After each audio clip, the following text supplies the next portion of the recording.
Perang Yarmouk menemukan momentum kemenangan. Khalid bin Walid mengerahkan seluruh pasukannya di Syria, termasuk mengosongkan daerah pendudukan.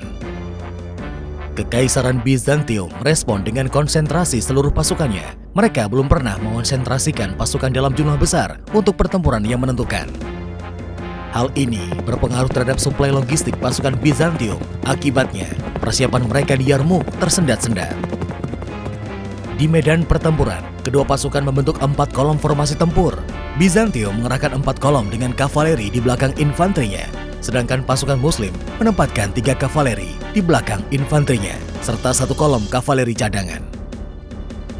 Hari pertama pertempuran, dua pasukan berhadapan-hadapan dalam jarak 1 km. Syria, 15 Agustus 636 Masehi. Perang diawali dengan duel beberapa perwira. Khalid bin Walid memerintahkan kepada Amr bin As dan Ikrimah bin Abu Jahal beserta perwira lainnya untuk melakukan duel dengan perwira Bizantium. Duel antar perwira memiliki pengaruh yang cukup signifikan. Kekalahan seorang perwira akan berpengaruh pada kemerosotan moral tempur pasukannya. Menjelang tengah hari, Bizantium telah kehilangan beberapa perwiranya dalam perang tanding. Bahan selanjutnya mengambil keputusan menyerang pasukan Muslim dengan sepertiga infanterinya. Dia mencoba menguji ketahanan pasukan Muslim dan mencari titik lemahnya. Di titik lainnya, Jaraja atau George dalam nama Latin, salah satu panglima perang Bizantium yang sudah bersiap dengan pasukannya, tiba-tiba maju dari barisan dan meminta bertemu Khalid bin Walid. Panglima tertinggi pasukan Muslim memenuhi permintaan Jaraja. Terjadi pembicaraan 4 mata di antara dua pasukan yang sudah siap bertempur. Dalam pembicaraan di tengah teriknya medan Yarmouk, Jaraja bertanya kepada Khalid, "Apakah Allah menurunkan sebuah pedang kepada nabi kalian, dan kemudian pedang tersebut diberikan kepadamu, sehingga setiap kali terhunus kepada musuhmu, mereka pasti kalah?" Khalid bin Walid hanya menjawab singkat, "Tidak." Tidak puas dengan jawaban yang singkat, Jaraja bertanya lagi, "Bagaimana engkau bisa dijuluki pedang Allah?" Kali ini, Khalid menjawab dengan penjelasan, "Sesungguhnya Allah telah mengutus nabinya kepada kami. Nabi menyeru kami, tetapi kami malah menjauhinya. Kemudian sebagian dari kami membenarkannya, dan sebagian mengingkarinya. Aku termasuk orang yang awalnya mengingkarinya, hingga Allah kemudian membuka hati kami. Ketika aku bersyahadat di depan Nabi, beliau menyampaikan bahwa aku adalah pedang Allah yang terhunus terhadap kaum musyrikin. Sejak itulah aku disebut pedang Allah." Jaraja meneruskan pertanyaan tentang Islam. Khalid bin Walid menjawab dengan bijak. Hingga akhirnya Jaraja meminta kepada Khalid bin Walid agar dijadikan pengikut ajaran Nabi Muhammad. Khalid bin Walid membawa Jaraja ke tendanya, memberikan 1 bejana air untuk bersuci, dan mengajaknya sholat 2 rakaat. Pasukan Bizantium yang melihat Jaraja berbalik segera menyerbu ke arah pasukan Muslim. Perwira-perwira Bizantium mengira berbaliknya Jaraja adalah tanda untuk memulai penyerbuan. Mereka tidak mengetahui bahwa panglima mereka telah bergabung dengan musuhnya. Serangan itu berhasil memaksa pasukan Muslim mundur dari posisinya. Namun, unit pasukan yang dipimpin oleh Ikrimah bin Abu Jahal dan Al-Harits bin Hisham bisa segera mengendalikan keadaan. Dalam serangan tersebut, Jarajah yang turun ke medan pertempuran gugur, mati syahid.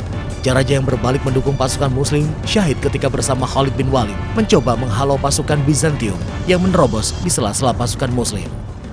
Pertempuran di hari pertama itu selesai ketika matahari mulai tenggelam. Dua pasukan kembali ke barak masing-masing. Memasuki hari kedua pertempuran, Bizantium mempersiapkan kejutan. 2 kolom pasukan pusat Bizantium berjalan senyap mendekati barak pasukan Muslim. Namun, Khalid bin Walid sudah mengantisipasi kejutan semacam itu. Sebuah unit pasukan yang cukup kuat ditempatkan jauh di garis depan. Alarm bahaya di garis depan memaksa pertempuran hari kedua mulai berkecamuk dalam keremangan dini hari.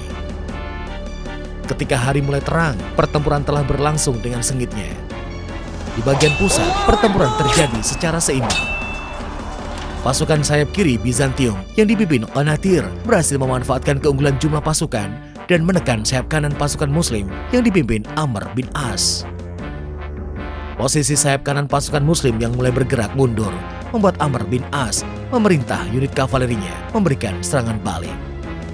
Serangan mendadak unit kavaleri berhasil membuat pasukan Bizantium bergeser mundur. Namun, keunggulan jumlah membuat pasukan Bizantium kembali bergeser maju. Khalid yang melihat situasi mengkhawatirkan itu, segera memerintahkan kavaleri pengawal menyerang ke sayap kiri bagian utara Bizantium. Barisan infanteri sayap kiri Muslim mendesak Bizantium dari arah depan. Sedangkan Khalid memimpin kavaleri cadangan menyerang bagian selatan sayap kiri Bizantium. Serangan dari 3 arah tersebut berhasil membuat pasukan Amr bin As kembali ke posisinya semula. Sementara itu, sayap kiri pasukan Muslim berjibaku melawan formasi tempur Testudo Greco-Roman yang diperagakan pasukan Bizantium.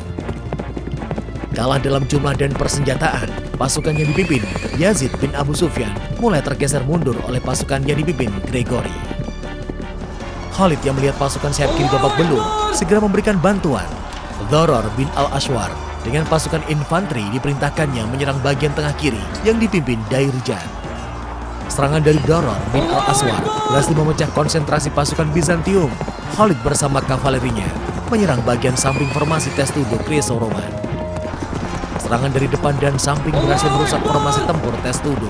Mereka segera bergerak mundur, namun sangat lambat karena taktik Testudo tidak efektif dalam mobilitas cepat. Akibatnya, pasukan sayap kanan Bizantium menderita korban jiwa yang sangat banyak. Kerugian besar lainnya yang dialami oleh pasukan Bizantium adalah tewasnya salah satu perwira penting mereka, Dairjan. Menjelang matahari terbenam, pertempuran mulai terhenti. Strategi bahan yang gagal, serta kematian Dairjan sudah cukup menurunkan moral pasukan Bizantium. Dan bagi pasukan Muslim, keberhasilan mereka membalikkan keadaan setelah nyaris babak belur, meningkatkan moral tempur untuk hari berikutnya.